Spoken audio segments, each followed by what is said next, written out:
இன்னைக்கான வீடியோங்கிறது பாத்தீங்கன்னா ஒரு மாதிரி கைண்ட் ஹார்ட்டடா ரொம்ப ஃபீல் குட்டா இருக்கும் அப்படின்னு நம்புறேன்.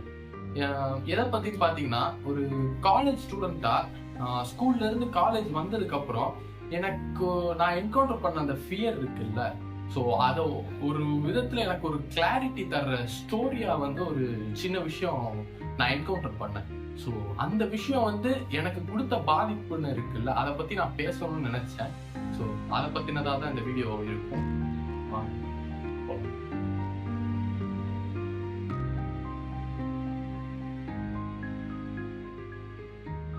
இந்த கதை பாத்தீங்கன்னா ஒரு தாயின் கருவறையில் நடப்பதாக சித்தரிக்கப்பட்டது. என்னன்னா, ஒரு ட்வின்ஸ்,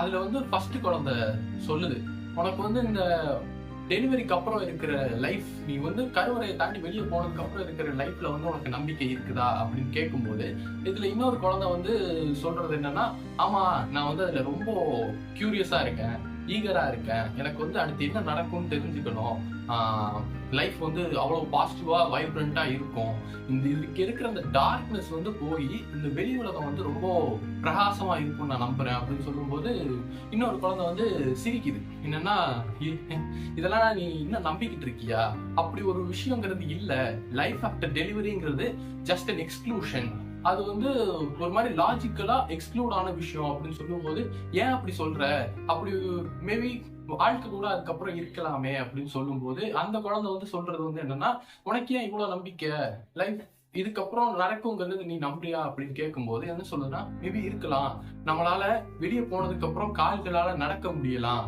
நம்ம வந்து வாயை வைத்து சாப்பிடக்கூடிய நிலைமை வரலாம், நம்ம இதுவரை உணராத உணர்ச்சிகளை வந்து நமக்கு உணர்த்துற ஒரு விஷயம் கூட நடக்கலாம் அப்படின்னு சொல்லும்போது, அந்த குழந்தை வந்து ஆச்சரியப்பட்டு ஒரு மாதிரி ஏளனமா பாக்குது.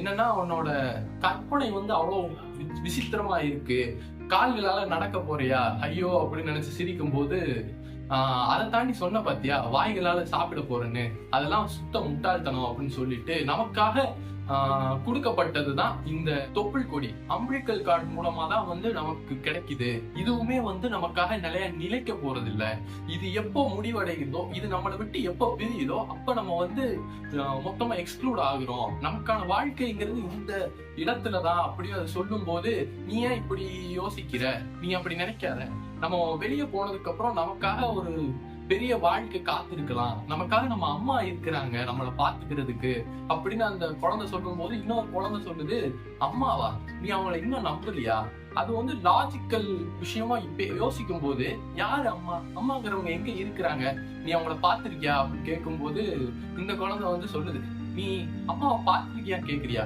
ஏன் நீ பார்த்தது இல்ல, நம்மளால பார்க்க முடியலாட்டியும் நம்ம வந்து அவங்களுக்குள்ளதான் இருக்கிறோம், அவங்களால இருக்கிறோம், நீ வந்து அவங்கள ஒரு 2 நிமிஷம் அமைதியில, ஒரு 2 செகண்ட் அமைதியா இருந்து அவன் கண் மூடி சைலன்ஸ்ல யோசிச்சேன்னா உன்னால அவங்கள வந்து உணர முடியும், நீ வந்து கண்ணை மூடி யோசிச்சு பாரு, அவங்க மேல இருந்து அவனுக்கான குரல் கொடுப்பாங்க அப்படின்னு சொல்லி இந்த வந்து கதை வந்து முடியுது.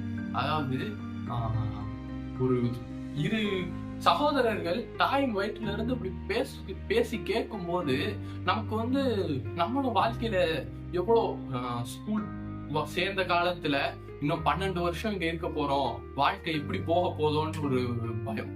சோ வளர வளர வளர ஸ்டாஃப்ஸ் எல்லாம் நம்மளோட ஒரு மோல்டுக்கு ரீஷேப் பண்ணணும்னு அவங்க கொடுக்குற பயத்தை நம்ம ஏத்துக்கிட்டு, அதுக்கப்புறம் ஸ்கூல் முடிச்சு காலேஜுக்குள்ள என்டர் ஆனதும், இந்த 4 வருஷம் நம்ம ஜாலியா இருக்க போறோமா, இல்ல அதுக்கு அடுத்து இருக்கிற 40 வருஷத்தை நினைச்சு கவலைப்பட போறோமான்னு ஒரு பயம். அடுத்து காலேஜ் விட்டு வெளியே போனா சொசைட்டிக்குள்ள போயிட்டு நம்மளோட வாழ்க்கையை வாழ போறோமா, இல்ல நமக்கு இந்த வாழ்க்கை அமைச்சு கொடுத்தவங்களுக்காக வாழ போறோமான்னு அடுத்த ஒரு 10 வருஷத்துக்கான பயம். 10 வருஷம் முடிஞ்சிருச்சுன்னா சரி, இப்பவும் அதை தாண்டி இந்த வாழ்க்கைய நம்ம சிறப்பா வாழ போறோமா, இல்ல சரியா வாழ போறோமாங்கிற பயம்.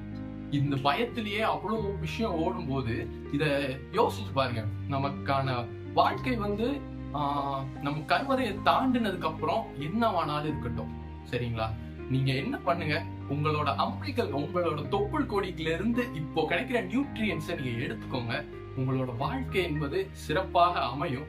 நீங்க சரி ப்ரோ இவ்வளவு தூரம் வந்துருந்தீங்க அப்படின்னாலே ரொம்ப நன்றி. இதையும் தாண்டி நான் அடுத்த வீடியோ வாட்ச் லிஸ்ட்ல வச்சிருக்கேன், நான் அதை பார்த்துட்டு போயிடுவேன் அப்படின்னு உங்களுக்கு தோணுச்சுன்னா, இல்ல, கோ see your mother, see your father, see your loved ones and see yourself. உங்களுக்கு நான் சொல்ல வர்ற விஷயம் வந்து புரியும். நம்ம ஃபியூச்சருக்காக சேவ் பண்றதுங்கிறது வேற. ஃபியூச்சருக்காக நம்ம மணி சேவ் பண்றோம், ஃபியூச்சருக்காக நம்ம ரிசோர்சஸ் சேவ் பண்றோம், ரினியூவபிள் நான் ரினியூவபிள் பிடிச்ச ஜியாகிரபியில படிச்ச விஷயங்களை அவ்வளவையும் சேவ் பண்றோம், அது வேற விஷயம். ஆனா நம்ம ஃபியூச்சரை சேவ் பண்ணணும்னு நினைக்கிறது நடக்காத காரியம். நம்ம ஃபியூச்சரை யாருக்காகவும் சேவ் பண்ண வேண்டாம், பிரசன்ட்ல வாழ்ந்துட்டு போயிடும். ஸோ இந்த விஷயத்த வந்து நீங்க புரிஞ்சுக்கிட்டு